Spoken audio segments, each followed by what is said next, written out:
Namo tassa bhagavato arahato samma sambuddhassa. Namo tassa bhagavato arahato samma sambuddhassa. Namo tassa bhagavato arahato samma sambuddhassa. Yato chako aham bhikkave ime panca upadana khande chatu parivattang yatha bhutang abhanyasin. Atahang bhikkave sadevake loke samarake sabbrahmake sassamana brahmaniya pajaya sadeva manussaya anuttarang samma sambodhin abhisambuddhoti paccanyasing.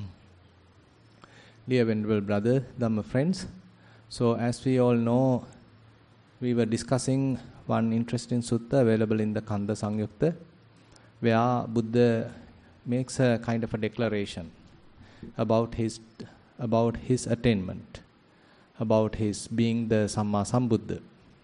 So yesterday actually we discussed how he mentioned that he didn't declare himself as a Samma Sambuddha unless he didn't have a comprehensive understanding about the five aggregates. And today I am taking the other part, that is, he again makes a declaration, a lion's roar. After having understood these four phases of each aggregate, I am now declaring myself as a Samma Sambuddha. So this is the statement Buddha is making. Yatochako aham bhikkave ime panchupadanakkhandhe chatu parivattang. So each aggregate there are four phases. Now Buddha mentioned that he properly understood. Yathabhutang abhanyasing. So he understood it with direct experience, direct knowledge, abhanyasing. Not that he simply knew, but through some special direct knowledge he understood that. Ataham bhikkave. As a result of that, now sadevake loke samarake sabbrahmake sassamana brahmaniya pajaya sadeva manussaya. So among this whole world system, among all the devas, humans, ascetics, Brahmins, among this whole crowd, population, anuttarang samma sambodhin abhisambuddhoti paccanyasing. So I am now declaring I have attained the supreme enlightenment as the Samma Sambuddha. So this is a very interesting and very, profound statement made by the Buddha, and he confirms that he is the Samma Sambuddha. So the point highlighted is that to each and every aggregate he has seen comprehensively in four different ways. So with respect to the first aggregate, he has comprehensively mentioned, I directly knew about the form aggregate, and then I directly know its origin, then I directly know its cessation, and I directly know the path leading to the cessation. So similarly we are taking the second aggregate, that is the feeling aggregate, Vedana. So we can similarly express the same thing to the feeling aggregate. So Buddha mentioned, I directly know about the feelings, I directly know about their origin, I directly know their cessation, and I directly know the way leading to the cessation. So this is the four phases to each and every aggregate. Now we are particularly discussing this month about the feelings. So we understood to some extent what are the feelings. So as we discussed yesterday, in this particular sutta, Buddha defines feelings in a way so that how they are being generated, where they are being generated. So they are being generated in the eye, ear, nose, tongue, body and mind. So accordingly, there are 6 categories of feelings. There are feelings arising at the eye, there are feelings arising at the ear, nose, tongue, body and the mind. So 6 categories of feelings. And on the other hand, we know there are 3 categories of feelings. That is very well known or very common. Pleasurable feelings, painful feelings and the equanimous feelings. Now 3 into 6, so we get 18 types of feelings. So we may get pleasurable feelings, painful feelings, equanimous feelings with respect to the eye. We get pleasurable feelings, painful feelings, equanimous feelings with respect to the ear. So likewise, with respect to each faculty, each sense base, we may get altogether 18 kinds of feelings. So you can see it's fairly comprehensive in a way. So many different kinds of feelings are there, and with respect to each faculty we can get different kinds of feelings. And again we can divide it to two other forms. Either they are worldly, mundane kind of feelings, or they are supramundane kind of feelings, samisa or niramisa. So that's another way of classification. And on the other hand, so with respect to our own practice, is it beneficial to associate a particular type of feeling, or is it not beneficial to associate a particular type of feeling? So that is also another classification. Sevitabbampi, asevitabbampi. So that is the term that Buddha used in the Sakkapanya Sutta. So Buddha mentioned there are a certain category of or certain types of pleasurable feelings, they are beneficial. They would lead to the improvements or the progression of the wholesomeness within a person. So they are sevitabbampi. You better associate them. No harm. On the other hand, there could be certain pleasurable feelings. They are available, but if you are associating, you may get into a detrimental side of the wholesomeness. On the other hand, certain unwholesome thoughts, unwholesome qualities going to be developed within the mind. So you better discard. You better avoid associating them. So likewise, we can understand with respect to painful feelings as well as to the equanimous feelings. So there are certain feelings that not suitable to associate, and there are certain feelings which are suitable to associate. Now, yesterday we discussed a little bit about the practice. Say different kinds of feelings are there. How are we going to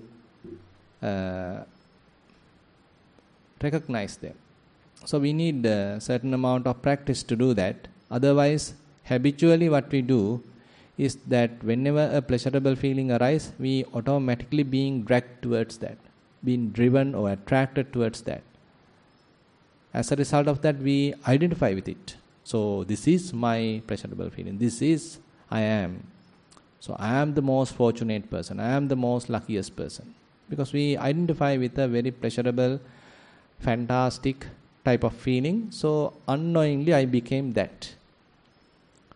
So this identification is another pitfall that we go through when we are going through typically with the feelings. We are going through different kinds of feelings. Similarly, even with the painful feelings. So when painful feelings are there, we immediately recognize with it, identify with it, and again we want to get out of it. And we are adding another pain. So there is a physical pain, say for example. So we are adding another pain which is mental. So Buddha give a very beautiful simile. We are very much like you are being hit, struck by a spear. And now by adding a mental pain, mental suffering, you are being hit by another spear. Something like that. So likewise, so the typical approach towards feelings is very much not that successful. So we are constantly being attracted towards the pleasurable feelings, constantly being repelled by the painful feelings, and we are ignorant about the equanimous feelings. Now we need to develop a kind of a skill to look at these feelings objectively, to keep the feelings as it is and to observe them properly. So that is a kind of a skill that we need to develop. So through the Satipatthana practice, so we get a kind of a practical methodology to develop that. Say from the beginning, say you are having kind of a perspective. Say there's a breathing happens, so you allow the body to naturally breathe, and you being a kind of an outsider, you are able to look at it objectively. You are not interfering the breathing. You are not trying to manipulate breathing. Rather, you allow breathing to happen naturally as much as possible, and you are able to look at it objectively. So the breathing evolves as it likes. You don't interfere, and you can step back, you can maintain a distance and watch it. Kind of a detached observation. So same approach we need to apply for the feelings as well. So when there is a pleasurable feeling, are we able to look at it objectively? Oh, this is a pleasurable feeling. So can we have such kind of a observation, that kind of a skill? So when there is a painful feeling, do we have such kind of a capacity? Oh, this is a painful feeling, without being repelled by that painful feeling. So it is easy to say than do. Maybe with the breathing it would be easier because it is a typical, say, equanimous process. But suppose you are going through a kind of a suffering. You had a clash with someone and now you are having a little bit of, sorrowful thought in your mind. Again and again it bothering you. So what's the kind of feeling that you have at that time? Maybe a painful feeling, isn't it? Kind of a domanassa, a little bit of a despair. So is it possible to keep it aside and look at it objectively? Maintain kind of a separation like you do with your breath. Oh, this is in-breath, this is out-breath. This is in-breath, this is out-breath. This is despair, this is pleasure. This is despair, this is pleasure. Can we do something like that? So that's the training. So that's what we are trying to do. So while we do Vedananupassana, we have to develop such kind of a capacity. So there are various different kinds of feelings arise within the body, within the mind. So are we capable of observing them objectively without getting attracted to a pleasurable feeling, without being repelled by a painful feeling, and without feeling drowsy or bored or ignorant about the equanimous feeling? So you are developing kind of a capacity to look at each and every feeling thoroughly, carefully, objectively. Suppose now we are developing something like that. Now, Samude Dhammanupassiva Vedanasu Vihirati, Vaya Dhammanupassiva Vedanasu Vihirati, Samude Vaya Dhammanupassiva Vedanasu Vihirati. So Buddha explains in the Satipatthana Sutta. And sometimes there are maybe mundane kind of feelings and sometimes there may be supramundane type of feelings. So as you know, while you are going through meditation, so there could be a very pleasant experience. So this pleasant experience, to which category it belongs to?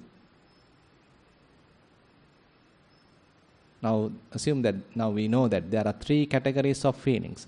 So when you are going through a very blissful, pleasant experience which has happened because of the, say, Anapanasati. So to which category this belongs to now? The pleasant, the pleasurable category, right? The Sukha Vedana. So at that time, so Buddha asks us to look at it.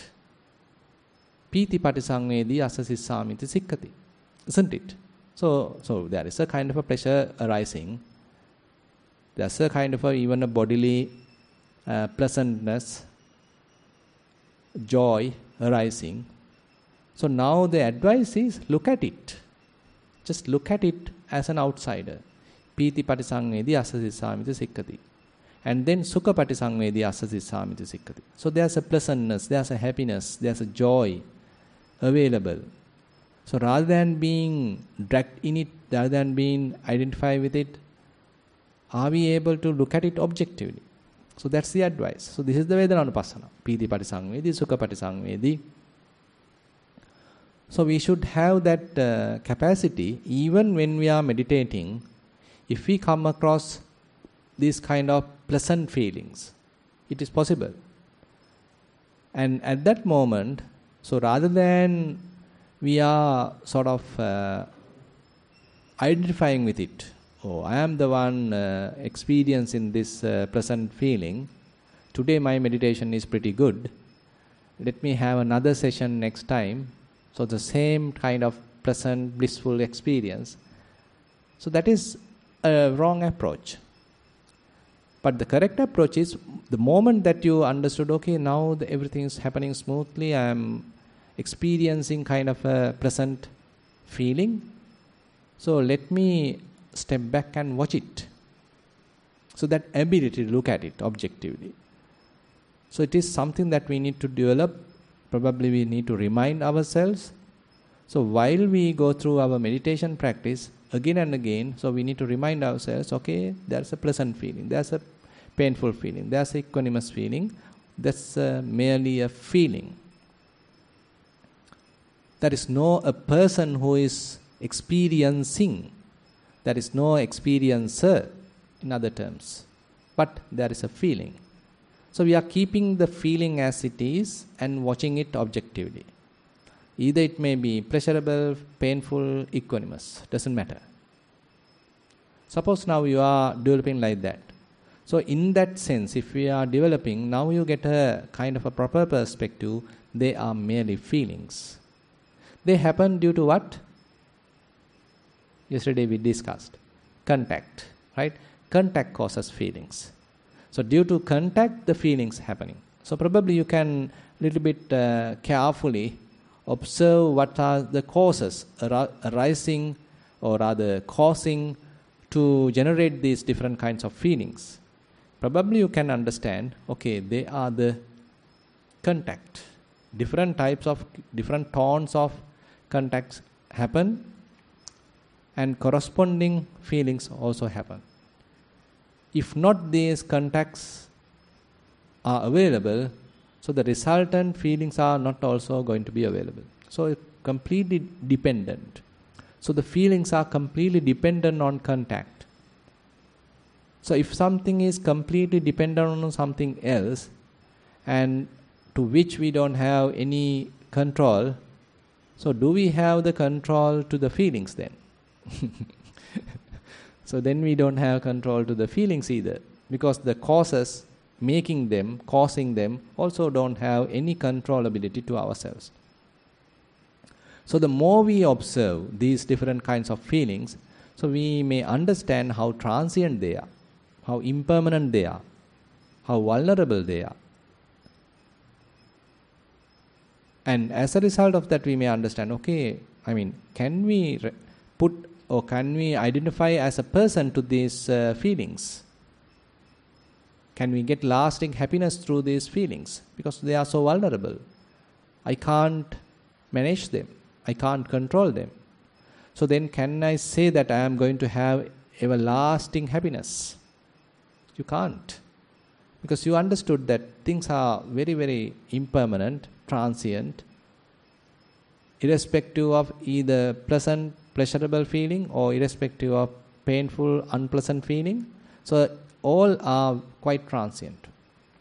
So now you are looking at even the pleasurable feeling as quite transient, quickly arising and passing away. Painful feeling also quickly arising and passing away. Equanimous feeling also quickly arising and passing away. Now the understanding is growing, so you become not much interested about feelings now. Because they are impermanent, you have no control, but they are merely happening due to various causes and conditions. So you become somewhat disinterested, disenchanted, dispassionate about the whole process. Now suppose you are continuing your practice.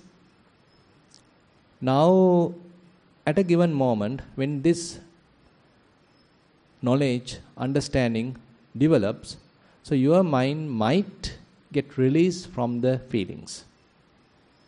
A fair amount of understanding has been developed, and once it is matured, so your mind can get released. So Buddha mentioned it as a kind of a dhammata, so as a rule. So the moment you thoroughly understood the way it is, as they truly are, their true nature about the feelings, so the mind is incapable of holding them. Mind is incapable of grasping them. Mind is incapable of identifying with them as a self. So that's a kind of a rule. So on the other hand, why are we then identifying with it? Why are we still calling them they are my feelings or my pleasant feelings or something like that? Because we didn't understood yet. So if we understood everything properly, so then mind is incapable of holding them. attaching to them, calling them as me or myself. So now suppose, now you are continuing the practice, you were in the Vedananupassana, and everything, different feelings are coming, you are capable of looking at them, watching them carefully, and everything appear like a flux now, so you can't distinguish whether they are pleasurable or painful or equanimous, they are merely feelings. So your mind becomes further simplified, carefully paying attention to each different kinds of, or rather different say feelings, but you can't recognize their name or tone. But now you are further disinterested because you can't recognize their name or kind of a tone. So you may have further dispassion, and it may promote the release. So likewise, as we are continuing our practice, so you may get into a kind of a state where all the different kinds of feelings appear like blurred, like mixed. You can't recognize whether they are painful or pleasurable or equanimous, but something is there, some feelings are there, but you can't name them. So the interest you had before to the feelings become less and less. As a result of that, the mind can get released. So different possibilities are there according to the Dhamma. So by seeing their vulnerabilities, by seeing their transient nature, how quickly they arise and pass away, so you can't recognize their proper tone, either pleasurable, painful, equanimous, you can't recognize their proper tone. So as a result of that, mind can get released. So sometimes we can call it as animitta. So you can't get the sign. On the other hand, you can get another way of approach, seeing that these feelings are unsatisfactory. They are not capable of providing me happiness, lasting happiness, because they are constantly arising and passing away. How can I expect happiness from this kind of a transient process? So vulnerable. So you are being disinterested, not desiring future feelings. So as a result of that, the mind can get released. It is called the appanihita, where the mind gets released because there is no desire. So you are not further craving for any kind of feelings. So the mind becomes desireless. Means the mind gets released, unattached, not grasping. And on the other hand, the third possibility, according to the Dhamma, is that you see that there is no any essence in these feelings. There is no any core, there is no person, there is no soul. They are merely feelings. They happen due to causes and conditions. They simply arise and pass away. And you can't find anything substantial. As a result of that, you see the empty nature, so the mind gets released, what we call as the sunyata. So likewise, there are three possibilities according to the Dhamma, and using any of these possibilities, the mind can get released. So what are you going to do once it is released?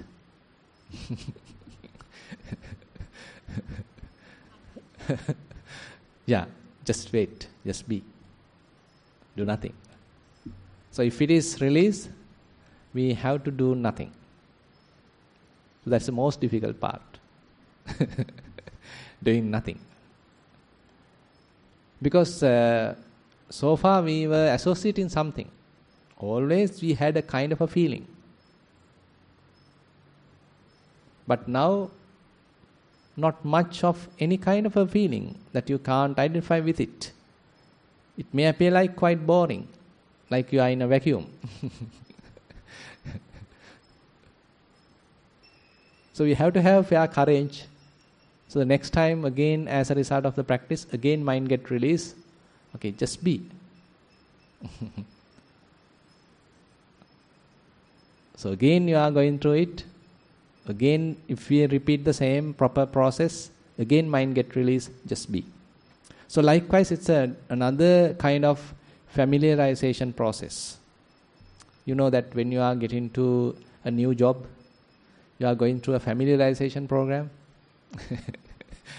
Because it would be a bit difficult. You are in a different paradigm, a new orientation program because you feel disoriented, you are in a new pasture, isn't it? Something similar. So now you are in a new orientation program. So previous orientation has changed. So previously different types of feelings were available, but now everything happened, like disoriented.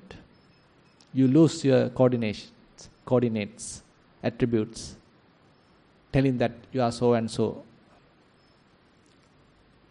So as a result of that, we need some time to sort of establish ourselves into this kind of a new experience.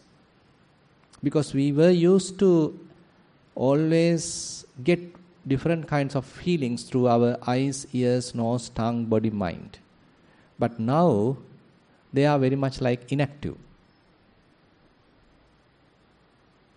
So the experience, therefore, when we are going through the practice, what we experience as a beginning moment would be a little jerky. But again and again, when we are going through it, so you become somewhat familiar. So you come to a kind of a different pasture, a new experience, but you feel comfortable. You feel courageous to experience that. And suppose now slowly, you are familiarizing with that experience. But unfortunately, you can't stay there longer. Why? Because of internal cravings, internal different kinds of, defilements, we can say. Raga, dosa, moha. So to the strength of how much energy we have developed, the wisdom we have developed through our Vipassana process, to that amount we may be able to maintain that release. But once the knowledge or wisdom being a little bit fallen, again the mind go and attach with something. So therefore, it becomes kind of a repetitive process to again and again reach that state, be in that, again being dropped back to the typical worldly kind of experience, grasping state. But the interesting point is, mindfulness will indicate that. So that is why the importance of the mindfulness and clear comprehension. Everything happens within your supervision. So you should know. Awareness should be available. It is not that you feel complete cut off. Rather, you should know what's going on. But at the beginning, there may be little disorientation, but slowly, you may be able to be aware even during that disoriented posture, that disoriented new experience. So what is there? Nothing is there. So if there are any, you are being attracted to any kind of sounds, smells, tastes, sights, that means you are no more in the unattached state. So that's why Buddha mentioned. So you are very much like familiarizing to a state where the mind associates almost nothing. Anissitocha vihirati. And grasping what? Grasping also nothing. Nachakinchi loke upaditi. So nothing in the world that you are grasping. So the mind has to be a very, very, delicate balance. Has to maintain a very kind of a delicate balance without latching on to anything, without leaning on to anything. Just maintaining a very delicate middle position, we can say. So that's why we need some time to familiarize. Even though the Vipassana process generates the necessary amount of wisdom to reach that, but to maintain that proper balance is kind of a experiment. So we need to again and again reach that, again and again consolidate, again and again reach that, again and again consolidate that state. It takes time. Now suppose you are familiarizing, you are going through that familiarization program, So now you feel a little comfortable.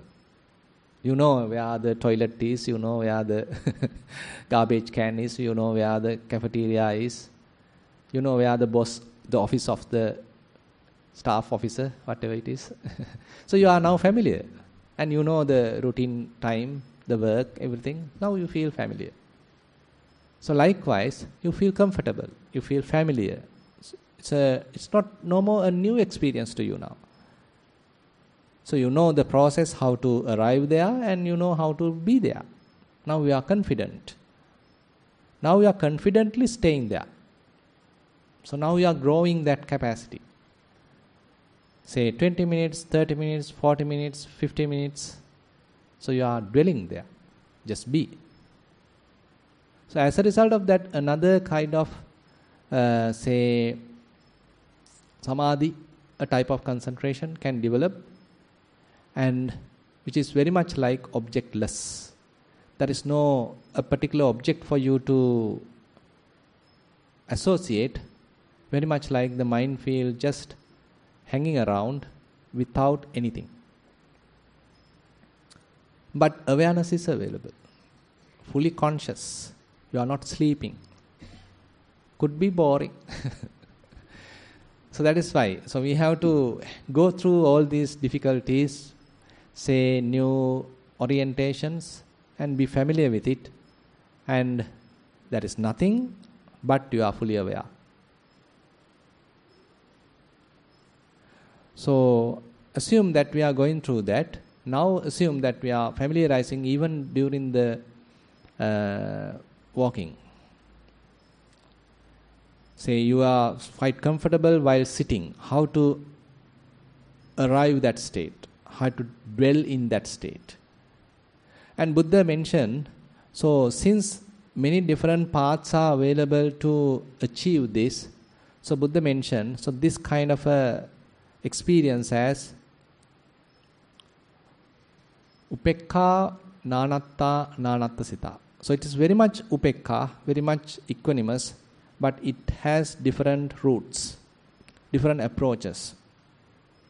Say, for example, through your eyes, you can look at a kind of a process and you understood its impermanent nature. As a result of that, a certain amount of wisdom being developed, and you can plunge into that emptiness. So you came through the eye faculty. Suppose that you are sitting, but there is an ongoing sound, and you are able to recognize that impermanent nature. As a result of that, the wisdom is growing. Again, you can plunge into that emptiness, but you came through a different path. Similarly, say there is a kind of a smell, but you are able to recognize its impermanent nature. It produced some amount of wisdom. The same experience might have happened. You came through a different path. So likewise, there may be many different paths available for us to arrive this state. So therefore, Buddha mentioned, upekka nanatta nanatta sita. So this experience is having kind of a multitude. Even though it is equanimous, many different tones or many different approaches are available. So therefore, this equanimity could have a little bit of path-related symptoms or path-related sediments. But more and more we are familiarizing with it. Buddha mentioned, so you are arriving another state. That is called upekka ekatta ekatta sita. What is that? So you are being independent from the path. Path in the sense, you are being independent from the, say, the process, how you are arriving. Because now very much like the experience or the result has been fairly registered in the mind.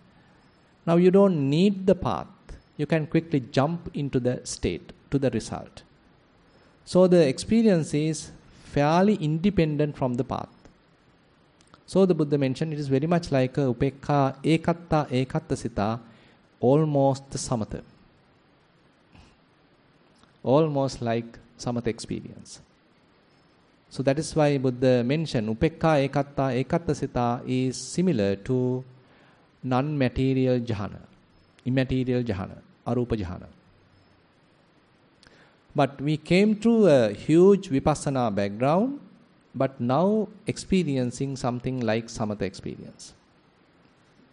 So you can see, so it's very difficult for us to say, okay, I am a Vipassana practitioner, I am a Samatha practitioner.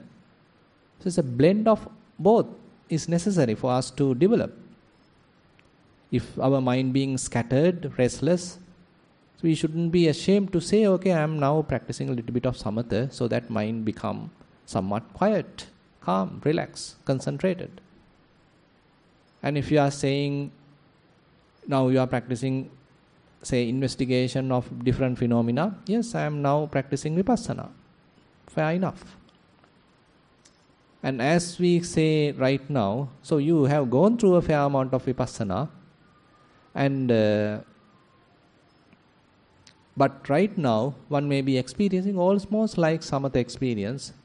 So you are not doing any kind of thorough investigation anymore. Rather, you are trying to dwell in that empty nature of the mind. So sometimes Buddha mentioned sunyata viharana. Kind of he is dwelling in emptiness. And he promotes that. And sometimes actually there's an interesting statement. One, I think is a monk, Mogaraja. So he asks from the Buddha, Bhante, how am I be able to not notice from the Mara? You know the Mara?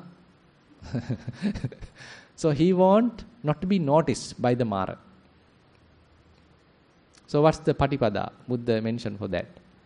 Sunyato lokang avekkanto mogaraja sada sato. Attanuditting uhacca evam machu tarosya. Sunyato lokang avekkanto. So you see everything as empty. Mogaraja sada sato. Every time mindful. Mindfully you see everything as empty. Evang lokang avekkantang machu raja na passati. So if you are doing something like that, the Mara, the death, may not notice you. So, dwelling in emptiness is a kind of a practice in that sense. So once we are somewhat familiarized with the process, so it's very much like consolidating there, being there, dwelling there, familiarizing there. So that's why many suttas are there. Like I think yesterday also we discussed that Indriya Bhavana Sutta. I'm just taking few examples from that. And Buddha mentioned, say, while you are keeping your eyes open and you see a beautiful sight. So what's the result? So typically you are being attracted and you feel kind of a pleasant feeling, manapa, because the sight is very beautiful. Now you lost that previous unattached simple state. You are in an equanimous, unattached, simple state. But now a little bit of constructions have happened within your mind. You feel you being an ignorant at that moment. You did little bit of thinking. And now you feel happy. So now what's the advice?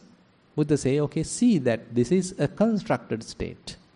You did little bit of constructions. You thought about it. You add your own preferences into the picture. You did little bit of manipulations. So you see the constructed nature, the sankhata, the constructed nature of this new state. So don't stay there. Return back to the emptiness. Return back to the equanimity. And on the other hand, Buddha say, now we are looking at something which is quite depressive. Something sorrowful. So your mind also feel quite sorrowful. You also add your own stuff into that. You also went through that kind of an experience. How dare he told me that? So you are adding your own part. Again you are thinking. You did a little bit of manipulation. You add your own stuff, your own flavors into the picture. And now you also feel sorrowful. Now what's the advice? To see the constructed nature. See how constructed it is. You add your own stuff. It didn't ask you to put. It is just happening. But you did your own additions, multiplications, and now you being entangled. And so Buddha mentioned, okay, see the sankata nature, constructed nature, and return back to the simple equanimity, unattached, simple equanimity. Etan santang, etam panitang, yadidang upekha. That is peaceful, that is sublime, that is equanimous. So therefore, even though we practice Vipassana, it doesn't guarantee that we may not jump to happiness. We may not jump to sorrow. We can jump to happiness, we can jump to sorrow, we can get entangled. But we have found something middle. So that is also something that we need to understand. So if you understood something profound available in the middle, and Buddha again and again encouraged us to dwell there, that is a good finding. That is something useful. Important thing is, sometimes we miss. Even though we practice, the result sometimes we miss. We don't give any value to that result. Why? It is boring. Nothing is there. You are not there. So if there is an experience to be valuable, how are we adding its value? How will you judge it is a valuable experience? Now suppose there's a party. You are being invited. And when you are arriving there, everyone is, already arrived. Nobody has noticed you. So you took a, last row. The food also almost over. You just had something left over. And, the organizers also didn't notice you. And you came back from the back door. Is it a good party? And you are being invited to another party. And when you arrive there, everyone was waiting for you. And they clapped when you are, applaud when you are arriving. And they offer you the best dishes. And they are admiring what you are doing. And everyone was appreciating what you have done. And then a red carpet is there.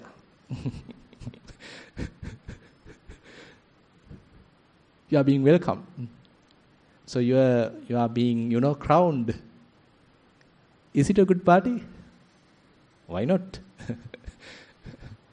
So how are we defining an experience as something good or something bad? Huh? Food preferences? First preference. Yeah, I should be given the first place. I should be recognized. So I am the one who has to be highlighted. Then I appreciate that experience as a good experience. Isn't it? So the Vipassana experience, so when you are not there, so we automatically miss the place. We automatically miss the experience because I am not there.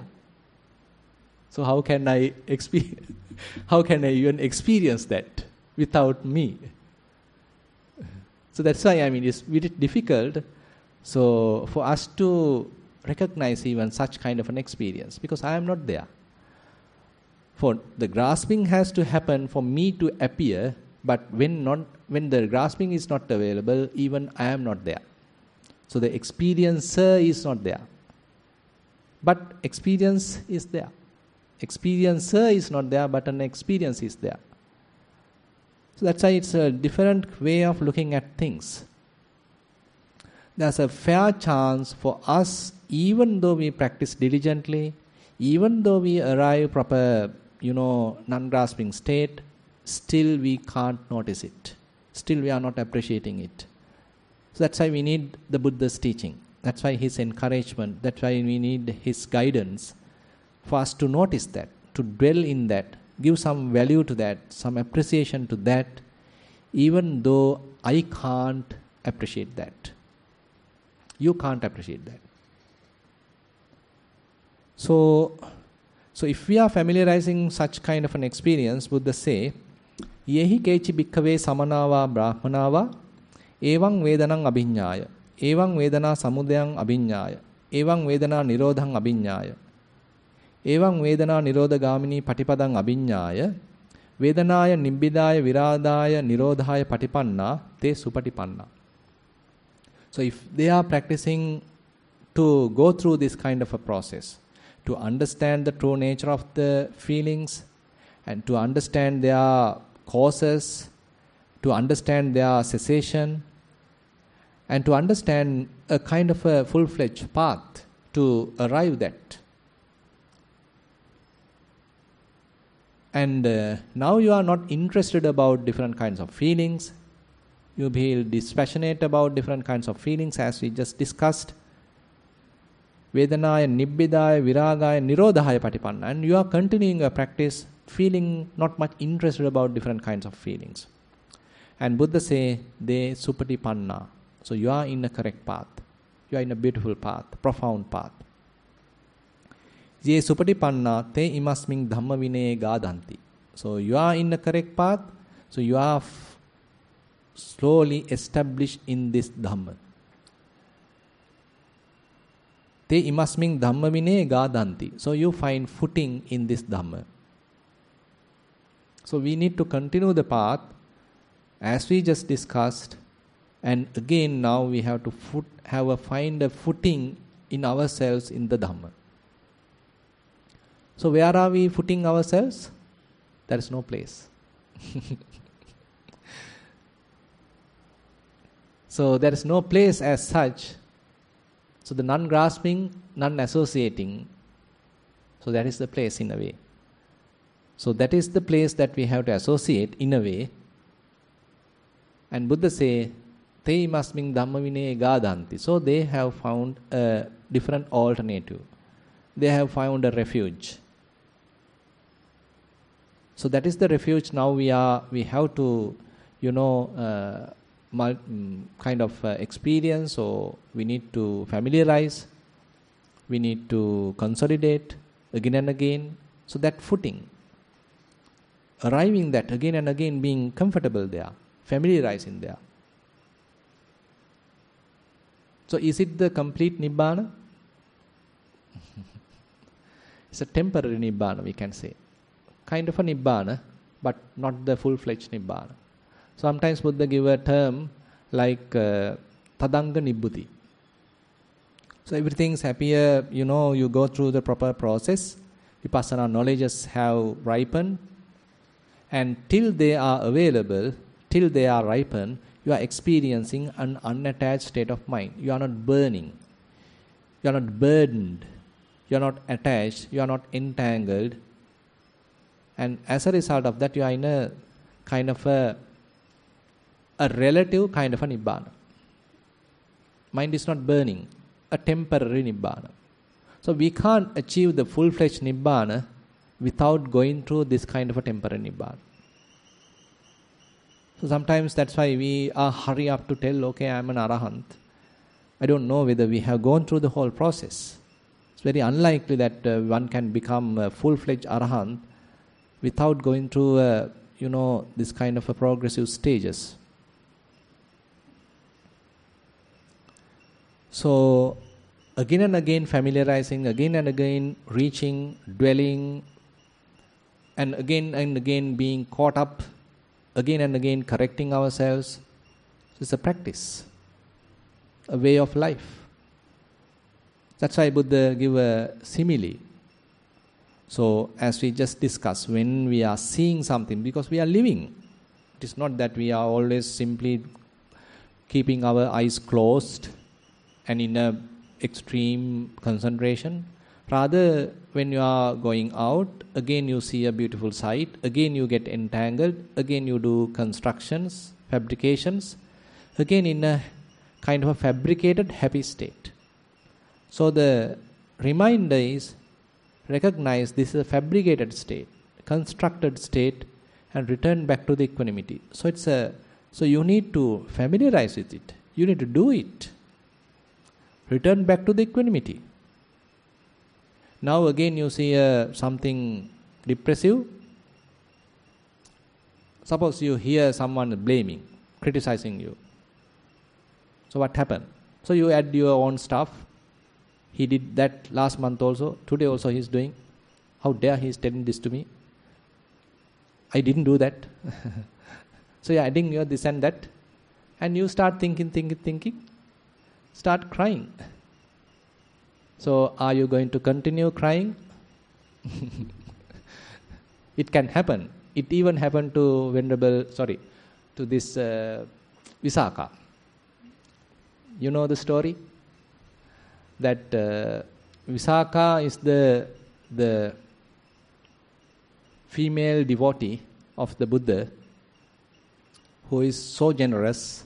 She built the monastery called Migara Matupasada or Purvarama, and she had many children, and one time grandchild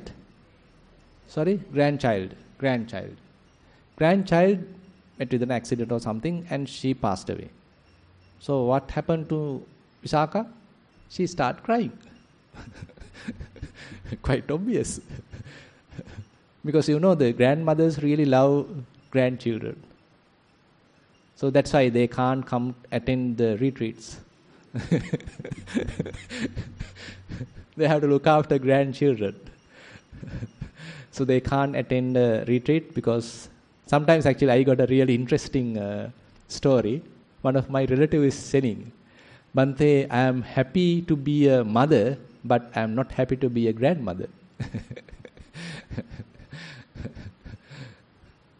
Because my daughter is always expecting me to look after her daughter. So you become a kind of a servant. Quite unfortunate. Anyway, so Visakha started crying and she immediately ran to the Buddha. Maybe Buddha was in the Jetanarama. So Buddha asked a question. Why Visakha, you are in the wrong time? Bante, this beloved grandchild, she passed away. How Visakha that if you get more grandchildren? That's great. How about having many grandchildren to the amount that you have to this whole, the Sravasti? Excellent. How many times you may have to cry then? Oh, Bante, I missed the point. I got the point. She came back to equanimity. So Buddha reminded the point. So she could become emotional. She started crying. But again, Buddha pointed out, so this is impermanent. Things are impermanent. Things are beyond your control. And she understood, came back to the equanimity. So likewise, so it's a kind of a, ongoing process. So we may be able to achieve equanimity while at Kalalgoda or at whatever, but that is not enough. So we need to practice. We need to enhance the understanding. We need to enhance our practice. We need to dwell in emptiness as much as possible. Dwell in the non-attached state as much as possible. So that's why the suttas like Indriya Bhavana Sutta are very, very important, very, very practical. So there Buddha doesn't say that you are with closed eyes, you are in a meditative state. Rather, Buddha says you are with open eyes, your mind can jump to a heightened state. Your mind can jump to a elated state, and asking us to see the constructed nature, asking us to see the dependent nature and the rough nature of that new state, and return back to that simplified, ordinary and equanimous, peaceful state. Similarly with the ears, similarly with the nose, similarly with the tongue, similarly with the body, and even with the mind. Says different thoughts can happen in the mind. Again we can get entangled. Again can we do some constructions, adding our own preferences, likes and dislikes, again get entangled. So the mindfulness should be available for us to indicate that, hey, say, you are again entangled. you got to return. So there should be a kind of a indicator within us, a Kalyana Mitta within us, telling that return back to home, come back home, return back home. It has to be an ongoing process. So if we are doing something like that, so then slowly, we may be able to maintain equanimity more and more. Maintain unattached state of mind more and more. And it would be more comfortable. It is not that strenuous. It is not that so effortful. And quickly you may be able to return back to the equanimous state. So how quickly Buddha asks us to return back to the equanimous state? When you see something, if you jump to an elated state, how quickly you need to return back? Blink of an eye. With a blink of an eye, Buddha asks us to return back to the equanimity. So you can see, how practical it is. And he has given us a kind of a reference. Oh, this is the mark. This is the mark. Are we up to that mark? I am not. So basically that's what we have to be very realistic. These marks, the references are there for us to understand where we are and what are we doing. Are we yet up to the mark? How much dedicated we have to be? And again, we can't achieve it immediately. It's a kind of a maturing process. Even though the references are there, even though the teachings are available, you can't immediately impose everything to the mind. It's a natural process. It's a kind of a growing process, maturing process. It takes time. Say even we meet the Buddha, how can we say that I am going to definitely be an Arahant? Can we guarantee that? That's also impossible. Say for example, say the Pukkusati, for example. So he actually met the Buddha. He's a king. He became a monk on behalf of the Buddha. And Buddha actually approached him to teach the Dhamma. It's a very beautiful incident. And Buddha started teaching, and ultimately he understood he's the teacher. Actually, Buddha didn't introduce himself as a teacher. Rather, he allowed Pukkusati to understood himself as a teacher through the Dhamma.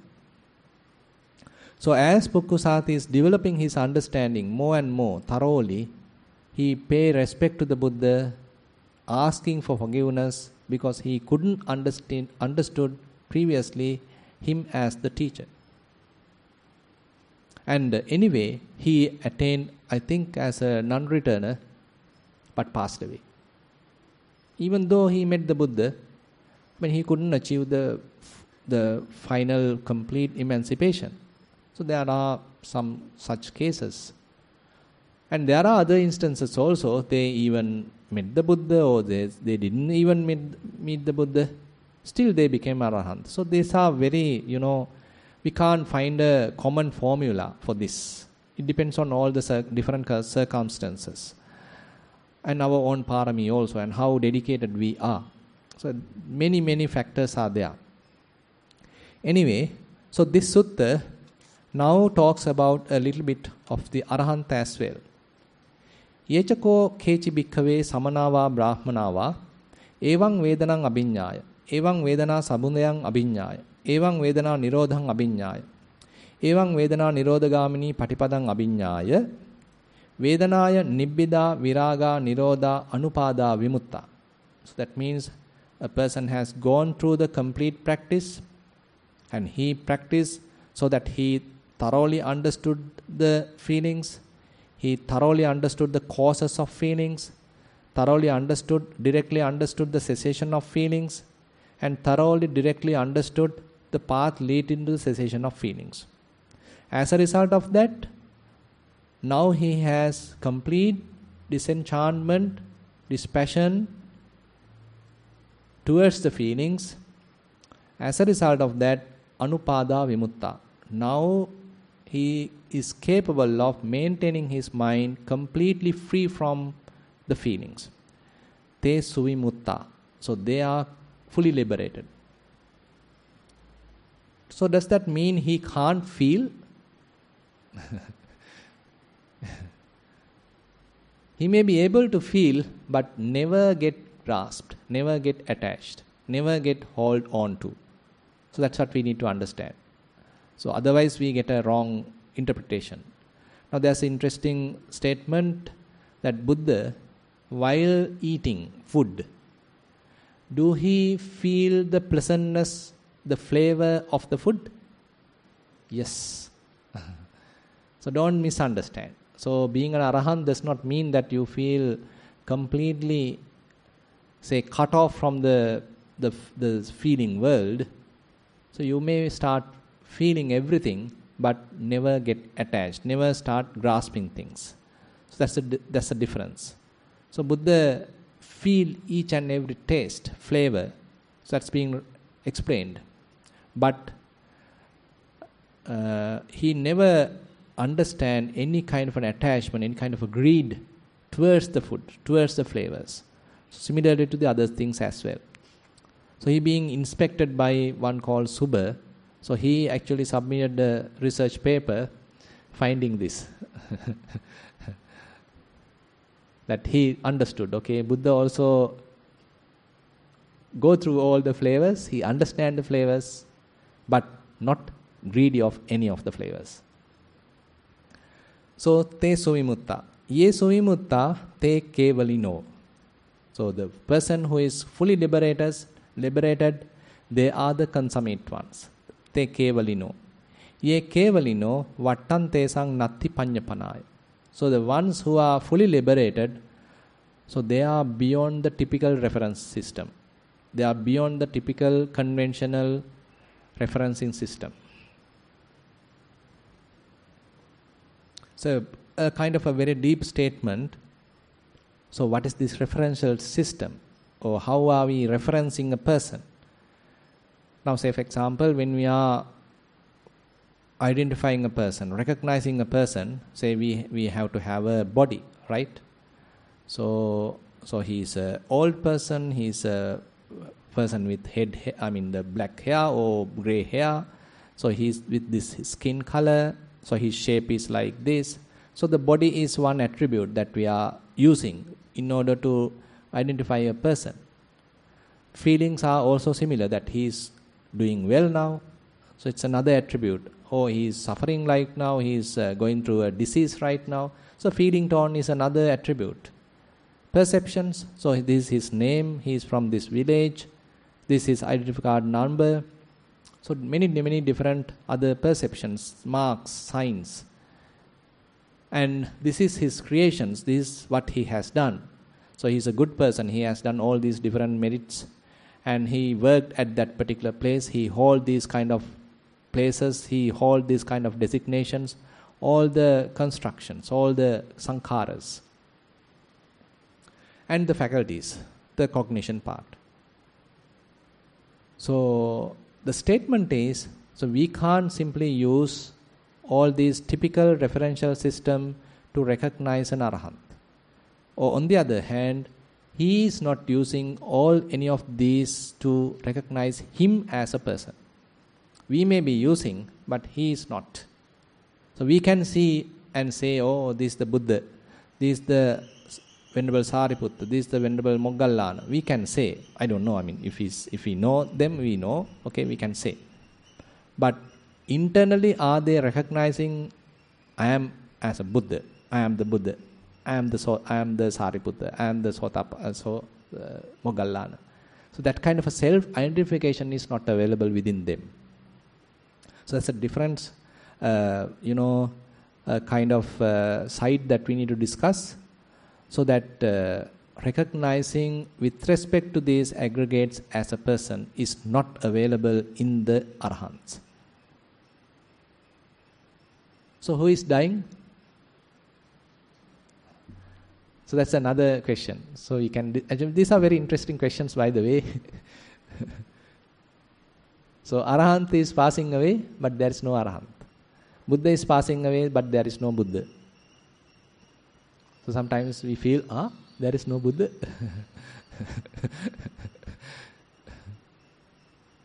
So those are another interesting areas that sometimes even monks go through. I think you heard the story of the Yamaka, Venerable Yamaka, we discussed a few weeks back. So Venerable Yamaka thought there was an Arahant, he completely ceased at the death.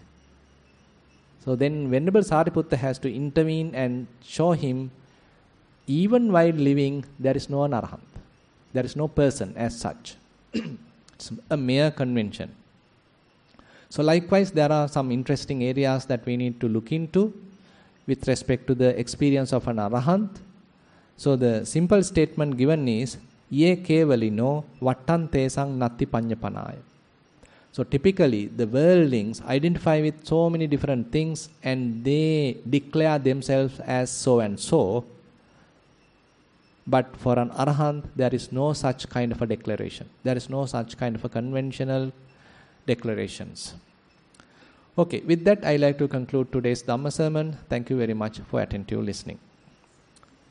By the way, I didn't get the passing this one. No need. Okay. Okay, today also we have spent fair amount of time here. We participated in a Dhamma sermon and participated in a Dhamma discussion, and you all were practicing diligently. So all the merits that we have accumulated, let's share with all the past relatives and with all celestial beings and whoever in need of merits. And we wish these merits help us also to attain path, fruition, Nibbana. While keeping these good wishes in our mind, let's recite the traditional verses. Ettavatacha amhehi sambatang punya sampadang sabbe deva anumodantu sabba sampatti siddhiya. Ettavatacha amhehi sambatang punya sampadang sabbe bhuta anumodantu sabba sampatti siddhiya. Ettavatacha amhehi sambatang punya sampadang sabbe satta anumodantu sabba sampatti siddhiya. Akasattha ca bummatta devanaga mahiddika punyantang anumoditva chirang rakkhantu sasanang. Ta ca bummatta devanaga mahiddika punyantang anumoditva chirang rakkhantu desanang. Akasattha ca bummatta devanaga mahiddika punyantang anumoditva chirang rakkhantu mamparang. Idang vo ñātīnaṃ hotu sukita hontu ñātayo. Idang vo ñātīnaṃ hotu sukita hontu ñātayo. Idang vo ñātīnaṃ hotu sukita hontu ñātayo. Imina punya kammena mami bala samagamo satang samagamo hotu yava nibbana pattiya. Imina punya kammena mami bala samagamo satang samagamo hotu yava nibbana pattiya. Imina punya kammena mami bala samagamo satang samagamo hotu yava nibbana pattiya. Sadhu, sadhu, sadhu.